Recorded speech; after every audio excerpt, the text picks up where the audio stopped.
Hello, everybody, and welcome to episode 8 of Property Mastermind with Hilary. This week with Hilary and Bob.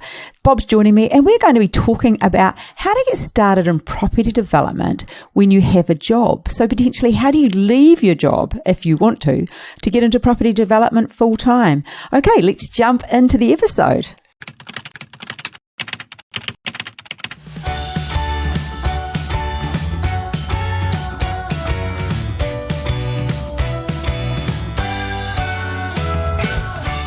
Hey, Bob, welcome. Great to be back. Another episode. Oh, it's exciting. I'm loving these podcasts. Fantastic. Me too. Although we're recording this one very early on a Monday morning, and it's a bit weird getting up this early and sort of sitting here amongst the lights. And yeah, it's kind of a bit weird, hey? Oh, yeah. But hey, we're talking about our favourite subject, so. Yeah, we started What's weird about that? We started it in bed this morning. I'm like, hey, let's film a podcast. And off we went. So, yeah. It's a subject a lot of people want to know about because I think some people, like when they haven't done a development, they think, oh, it must be an enormous amount of time involved and, I've got a day job. Can I do it? How's it going to work? It's going to be too much for me. It's not really the case, is it? Well, that was the reason we thought it would make a great podcast topic, was because we know it's something that a lot of people do wonder about, do consider, want to do, aren't sure if they can. So, yeah, how do you get started in property development if you have a day job? And you just alluded to time, Bob, so I'll let you go. Oh, time. Yeah, well, a lot of people don't realise that there's not a huge amount of time involved, particularly doing a small development. If you think about something small, it could be little 2-lot subby, even up to 3 townhouses, 4 townhouses. What property development is, it's managing people and managing a process. It's not doing the work of the people at doing the process. It's a coordination role. As you well know, you're involved in a few yourself and done plenty in your time. That's the beauty of it, I think, is that we use experts' time and expertise to do our bidding as a property developer. It's interesting as you say that. When you look at personality profiling, which is my thing as well, some people are process-driven and some people are people-driven. Ironically, with you and I, even though I'm quite extroverted, my first go-to is process-driven. And your first go-to is people-driven. It doesn't mean that you can't do the other thing. It just means that that's your internal compass. That's your north preference. That's what you prefer to do. So you're more about organising the people. I'm more about organising the process. But it doesn't mean we can't do the other just as well. It's just not our preference. No. If you think about the people, who are we talking about? Well, if you just start with something small, let's say a 2-lot subdivision, the people, you have to find a site. So you'll be dealing with, say, a real estate agent or perhaps a buyer's advocate to find a deal. They're the expert. They're doing most of the running around, the finding.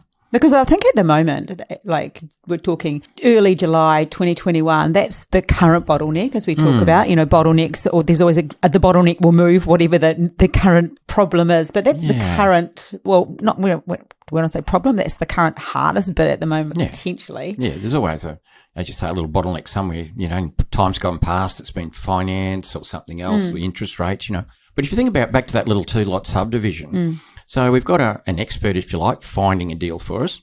And then once we're in there, we have to get an approval. Well, a consulting surveyor, or a town planner, but consulting surveyor is good enough to get the approvals. Yep. Then we need to design the services and things like that. That's a civil engineer. And then we need somebody to connect the services, more like a plumber drainer. So in a way, there's 4 key experts in there, but they're the ones that do all the work. Yeah, you don't go out there and connect anything. The last thing we got there is just humans, normal, everyday people out there doing that sort of stuff. No, don't want to do that. No. Yeah, as you've heard me say, 38 years in property development, I've never picked up a tool on site. No.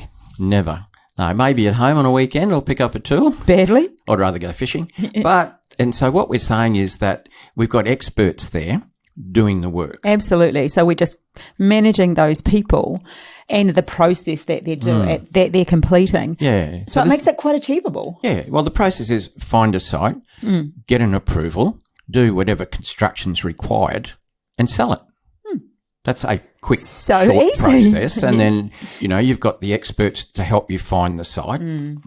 You've got the experts to get your approvals. You've got the experts to do the design side, connecting sewer and water and that. And then you've got the people that actually do that, make those service connections and perhaps put in a driveway. And so you're not doing any of that. You're just coordinating it. Yeah. So what you're saying is there isn't a huge amount of time.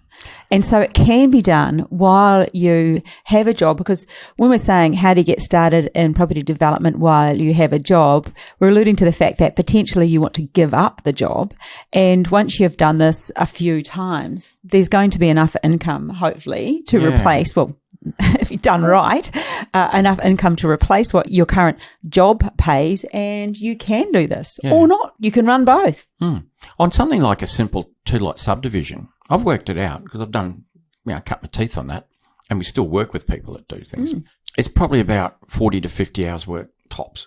And let's say on average might make $100,000.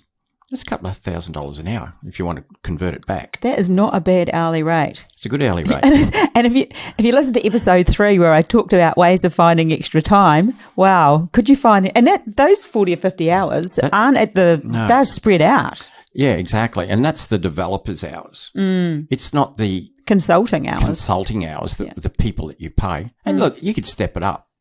Let's step it up to 3 townhouses, because now we're building something. We're constructing some townhouses. And we have some more experts in there as well, because we have to design. We've got architects and we've got engineers doing different things. But it's the same story. They're experts who are putting in their time and their expertise. They went to university, they learned what to do. They've been in the marketplace honing their skills, and they work for us. Our builder, think of a builder. Think of when you're building, think of those 3 townhouses. Now, that might be a 6-month construction job for the builder. Who are you dealing with during that 6 months of construction? The builder. The builder. That's all. As a developer, we deal with the builder. We're not dealing with the subcontractors. That's the builder's job.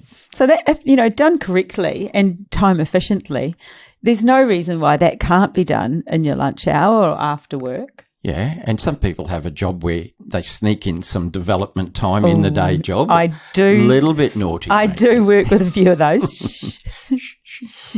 Actually, I remember going to a workshop in Melbourne, I think it was Melbourne, and one of your mentoring students at the time, it was probably before I came on board. I know what you're going to say. Yeah, he rocks up to the 3-day workshop, because people are going to do a workshop and then they can come and re-attend a workshop. And it was probably my 5th one by then. And I saw this guy come in and he's wearing board shorts and a T-shirt. He had thongs on and he's carrying a Coles bag with, I think, like a drink bottle and a pen and a notepad or something. And I'm like, oh, I think you got the wrong room, mate, sort of thing. He rocks up to this 3-day workshop, and he was a property developer just doing a refresher, and he was doing really well. So what he would do, he was FIFO. So he was working in... What's FIFO for those that don't know? Oh, sorry, fly in, fly out. And he was working up north in the mines, wasn't he? North of Western Australia in the mines, yeah. And so on his lunch break, he would make phone calls over to the east coast of Australia. What was he developing at the time? Well, he was doing a project in Byron Bay. Yes. I think it was 6 or 7 townhouses. So there he is doing a project, 6 or 7 townhouses. And so he'd go and work for a while, coordinate a development at the same time, and then he'd just take like a chunk of time off, like a year, and go surfing, around the world at the time, because you could. But he's done that quite a bit, He's done several projects. So he came into the program, it might have been initially around 2012. Yeah. And he'd come back to do one of the refresher workshops when you met him. And that's what he'd do.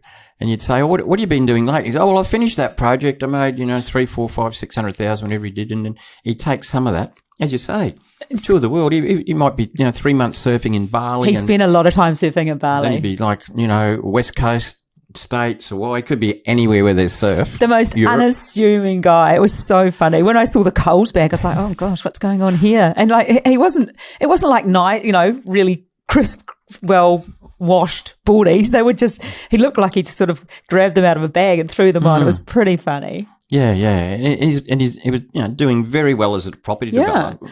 But just doing it in his breaks. Making far more money than, a lot of people walking around town in suits and Yes. tyres and, driving expensive leased cars and everything. Here he is with his coals back. But but he was able to do that, just phone calls and his breaks, hey? Yeah, that's the thing. Yeah. Funny situation, but he managed a very good, profitable project from the other side of the country, working after work and lunch hours, coordinating, because he didn't have to be there. I remember asking him, I was like, how did you do it? He goes, I just made all my phone calls at lunch, in my lunch breaks. I was like, wow, impressive. And that was that one. He's gone on to do more, hasn't he? Oh, yeah. But the thing is, though, that he did have the education up front. Oh, absolutely. Can't Google this stuff. I can't say it over again, over and over and over. Plug time. Propertymastermind.com.au. We've got great courses available. Yeah, he wouldn't have done it if he hadn't learned how to do it, which is obviously doing a course. But once you got the knowledge, you got it forever. So he's just putting what he learned into practice from the other side of the country, 2,000 miles away, whatever it is. Amazing, hey. Whatever that is in kilometres. Oh, he's a bit of a larrikin too. I remember that guy. I hope you listen to this and you'll know who we're talking about. Yeah, you'll know who he is if he hears us talking about it. So some other people that attended the workshop. Oh, gosh, it was funny. But even so, a lot of people start with renovating. I always talk about that. You don't have to, but a lot of people do that, come that path, don't they? Yes, we think it's easier, and I certainly started with renovating. But it actually, unless you're going to get somebody to manage your renovation, which can be a bit more costly if you're doing it to make money, you'll generally do a lot more of it yourself. And that actually takes up far more time that I have learned now switching to the developing side. That renovating just takes up far more time. Nothing against renovating. No, love it, still love it. You love it. You love it. Yes. But you're into development more. Yes. And sometimes as a developer, we still have to renovate. I mean, sometimes we might buy a property, we've got a house at the front, and we might be putting, another house or a duplex in the backyard, and we want to renovate the front. I think though with that sort of renovation, and when it's about developing, we're more than likely going to be paying people to do it. Whereas the renovating I'm talking about is when we're a bit more hands-on, which is a lot harder when you're working. I mean, it's still doable. Plays havoc with your nails too. Oh, absolute havoc. So I guess, what you're saying there, a lot of people come up through the ranks, if you like, doing a renovation first, and then they think, well, I've got that nailed, I've done some renos, I think the next step is to do a small Hang on a minute, he's got it nailed. A small Excuse property the pun. development. Oh, I wasn't even thinking about it. But it's quite different, isn't it, in terms of managing people and managing a process that we do in development compared to doing a renovation, if you think about it. Like, as you said before, when we're doing a development, it could be 3 townhouses, whatever it is, we're dealing with one person. Now, that could be a 6-month build, but as a developer, we just deal with the developer. Renovating, there's a whole string of people. Oh, yeah. There's a lot of cleaning up goes on in renovation. Yeah. I mean, particularly if you're doing like a cosmetic renovation. Yeah. Not a structural one where we might be putting a second level on a house or adding extra rooms. It's more structural. But a good cosmetic reno, I mean, think of how many tradies you have to deal with. And we did talk about this earlier. Like, if you're doing a development, your builder will coordinate, once the development started, the other stuff. But when you're doing a renovation, it's your role to, I mean, you're not doing a renovation and your builder goes, oh, finished now, I'll ring up the painter for you. That does not happen. No. If you're doing a cosmetic reno, you can't really afford to have a builder in the middle because you end up making nothing. No. Unless the market's just going through the roof, in which case you could have made the money without the reno. But well, you think about you and I right now, like we've got Retirement Village and that's a little bit consumer heavy sometimes, but I mean, that's from a laptop point of view, and that's more your big baby. It's a big baby. And then I've got something going on, a development going on in Western Australia, which, really takes up not very much of my time at all. That's the opposite to what we just talked about. Someone in WA doing a development on the East Coast. Now we're talking about somebody in the East Coast involved in a development in WA. And I'm even a bit more savvy. I'm not really big on detail, like reading contracts, and I even outsource that to Bob. Yeah, I know. I was like, can you read this for me? You outsource a bit to me, but then, why wouldn't you? That's what property development is about, coordinating people. You just happen to coordinate me sometimes, and you do the same with me for the retirement village. All the time, yeah. On the investment front. Because, you're dealing with the investors because you're, such a good worker with people. There you go. Even though I'm following a process. Anyway, yes. Anyway, back to it. So, like even on a reno, you think of a cosmetic one, there'd be some carpentry, there'd be cabinet making, there'd be painting, there could be a bit of plastering, there'd be, tiling and electrical, plumbing, carpet. I mean, you're dealing with a lot of people. And whereas in property development, it'd be a bigger thing, so let's say 3 townhouses compared to a cosmetic reno, but at that whole build stage, you just deal with one person, the builder. The builder deals with all the suppliers, all the tradies. Yeah. And that's what makes it so much easier when you're in a job to be able to, to coordinate that sort of thing. That's the whole point. Yeah. Because the subject is about, how to get involved in property development while you have a job. And that's why you can, because all these people are doing the work. You have to coordinate. I mean, you can't mess up. You have to know the process. You have to know the people that's required. You have to communicate. You have to communicate, what you need done. You have to, if you like, manage them to make sure it does get done on time. There's a bit to it. I'm not belittling what you have to do in a development. But what I am saying is that it's primarily a coordination role. And often people do, in fact, the next episode or the one after coming up, I interview Mary Brownell from Hobart.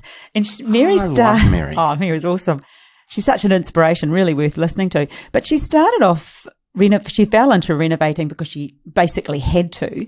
And she ended up in a property that needed fixing, and then she kind of liked it. And then bought quite a big property in the centre of Hobart and has ended up developing it and created something pretty amazing. And I don't think Mary will go back to renos. I don't think she will after talking with her. I think that won't be, she really enjoyed the development process, creating something pretty spectacular, and was able to do it with way less hands-on. Yeah. And it became her job. This is now Mary's job. A bit more than a 2-lot subdivision, that one. Yeah, it was like 23. It's huge. Mixed use, yes. Commercial and residential. But hey, she got there, and things popped up, road bumps, detours. Things you got to deal with. Property development we're talking about. So, but you get there. If you got that resilience and the determination, you get there. And not everybody wants to leave their job. Some people just want to do the developments to increase cash flow, or just have an injection, or they want to create something. So it could be personal. But if you do want to leave, the 9 to 5 or whatever it is that you do, it is completely possible. But generally, I think what we're alluding to is that some people, or most people, do a couple, or at least do one, generally 2 developments, isn't it? Yeah. Well, I mean, it's handy when you start off to have a day job, shall we call it, a job, for finance reasons. Oh, yes. If you're buying let's say you're going to do a simple 2-lot subdivision, it might be that you could be buying a house and you're going to cut a block of land off because there's excess land. It could be that you're going to demolish the house. So you're buying a not a very good house, if you like, in a good area, and you're going to demolish it and cut the land into 2. Well, to get that loan, you need income. You have to have serviceability. Well, there are other ways, as we know. Yes. But if you're going to do that yourself, then it's good to have that job to get going. And a lot of people do, as you say, do a couple of projects before they, if you like, transition. Do you think there's a magic number on that, Bob? Like how many? Not really, because it depends what you start off at. If you think of, the people that have joined our course over the years, it's a huge range of people. We've had people, I'm thinking one person that joined, never done development, joined up to learn. They had $5 million cash in the bank and lots of assets.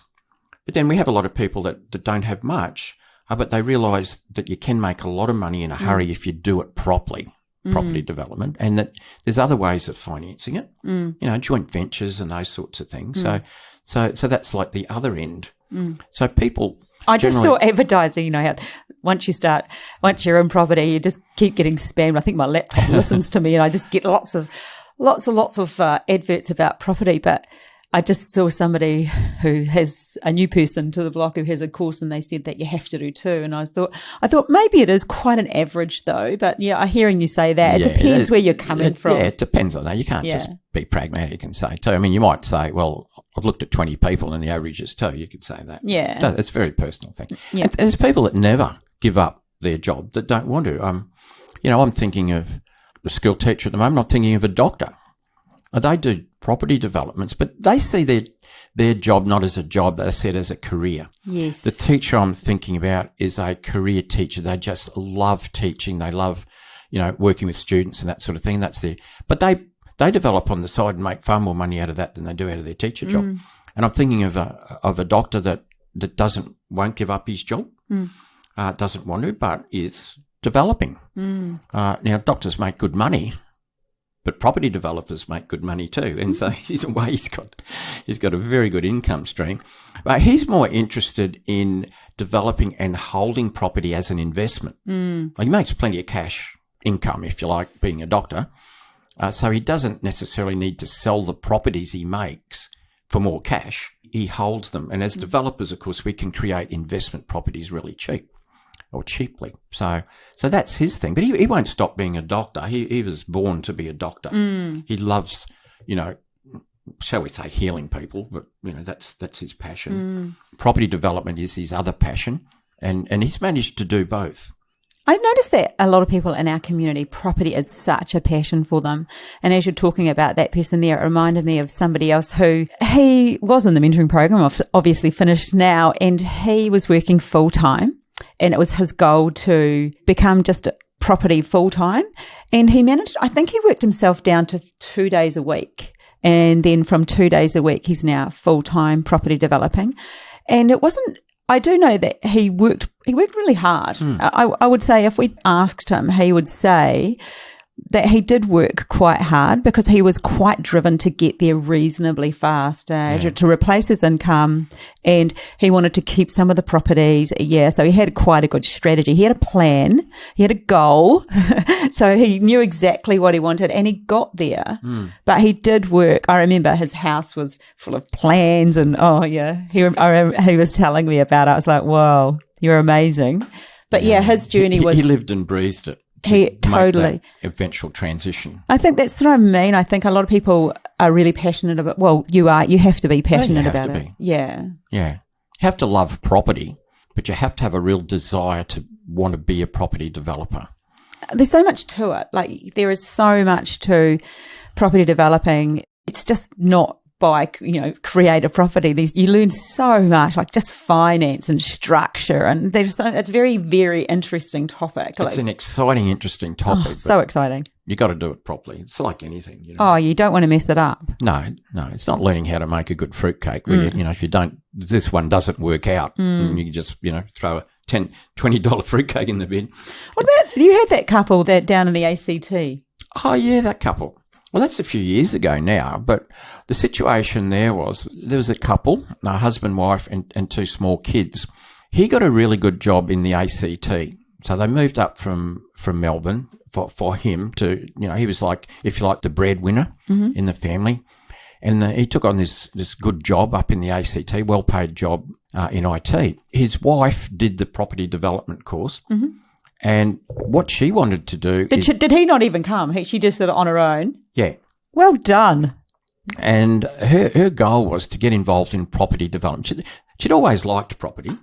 I think they might have had an investment property as well. But she decided, okay, I'm going to do property development because she knew that it didn't have to straight away be a 40-hour-a-week job. I mean, the hours that shock you how little they are. Yes. And so that was what she did. So she did the course. And from the ACT, she started to develop back in Melbourne. Now, she grew up in Geelong, and they'd lived there, and her mother still lived there. And so it was a market she knew really well. She knew that market far better than the ACT because they hadn't long moved there. And she started doing developments back in Geelong. And it's also an opportunity for her to go back and see her mum from time to time because you can develop remotely. Well, we both are right now. I developed a retirement village in Victoria, and I only visited the place after it started 5 times. Wow. Because I had a good team at the other end. Yeah, managing the people. Yeah, you can manage them from anywhere with technology. Anyway, so she started developing in Geelong, and it wasn't all that long. She had 2 young kids as well.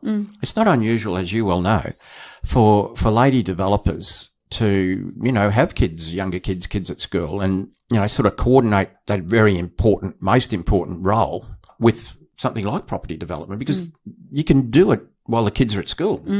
And it reached a point not too far down the track where she was making as much money as he was and then surpassed his income, which, although it was a good income, in property development, it's quite possible, you know. Yes. I mean, you do I'll step it up a bit, even 4 townhouses, you know, in good suburbs in Sydney or Melbourne. I mean, you could make like $800 or $1 million, and it might be a 2-year project. Or scale it down to a 2-lot subdivision. You can make 100,000 out of that, depending on where it is, of course, but it's not unusual.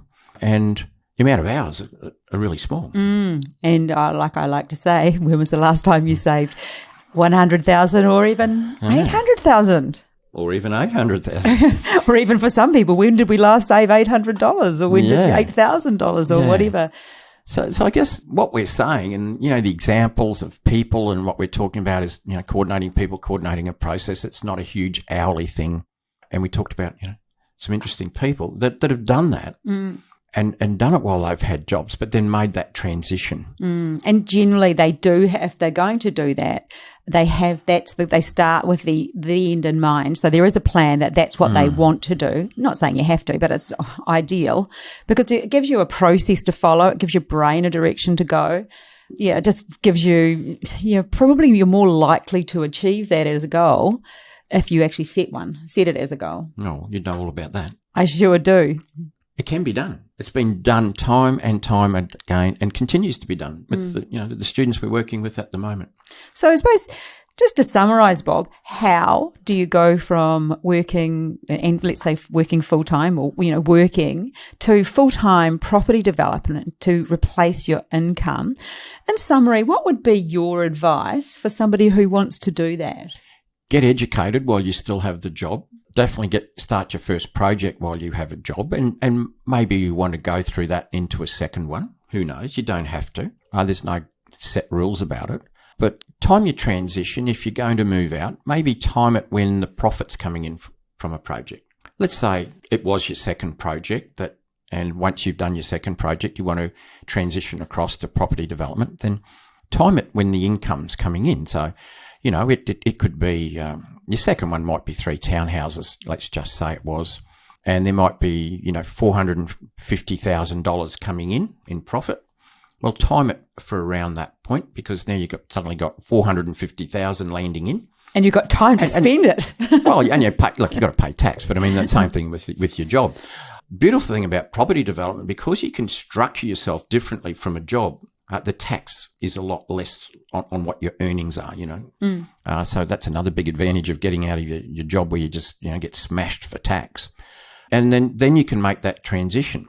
If you're stepping up into that size project, 3 or 4, then you tend to talk more about commercial finance than retail. And with commercial finance, your income is less of an issue than it is when you're just financing through a retail bank. So you don't have the job, but there's commercial finance, there's commercial banks, there's non-banks, there's private equity. So there's lots of ways of financing things where that income isn't that, requirement like it might have been when you first bought that little project, that house, And so that's it as well. And as you get going, you can think about things like joint ventures or joint ventures with money partners or loan partners as well. You can learn how to do that. And there's opportunities of financing things, personally or through investors, as you grow, as you learn.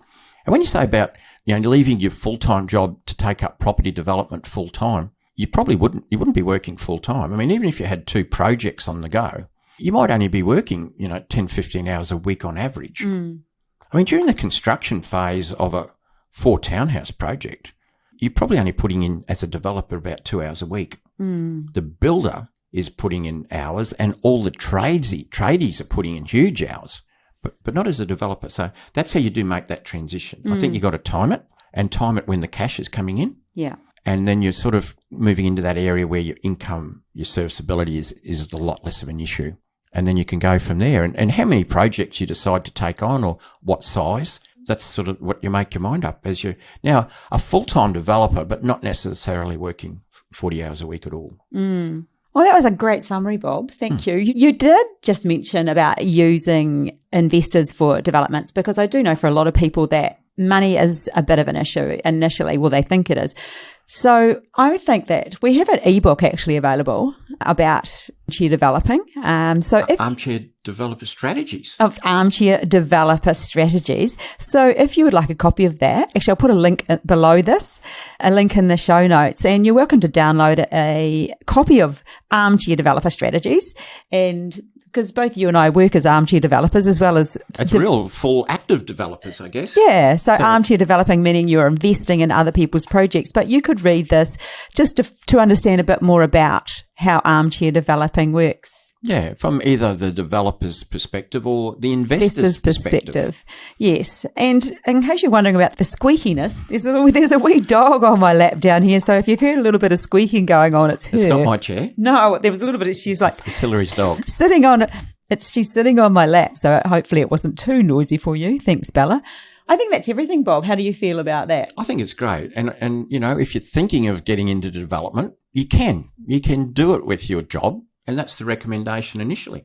And then you can leave there and make it become your job. You'll probably want to, because you'd be making far more out of property development than you're probably making out of your job. And that's usually what happens. So thank you for listening, everybody. Remember to share this with somebody who you think might be interested, and maybe you've got a buddy you might like to do property development with. Maybe share the episode. Really appreciate people liking and commenting.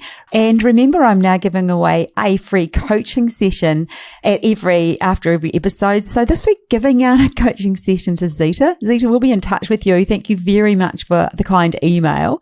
I would really love you to paste the comments underneath and give us some great reviews, because the more people that review us, the easier we are to find. And we're doing this so we hope that people who are interested in property development know that they can actually take those steps and get involved. So we'll catch you next time. Bye for now. Bye.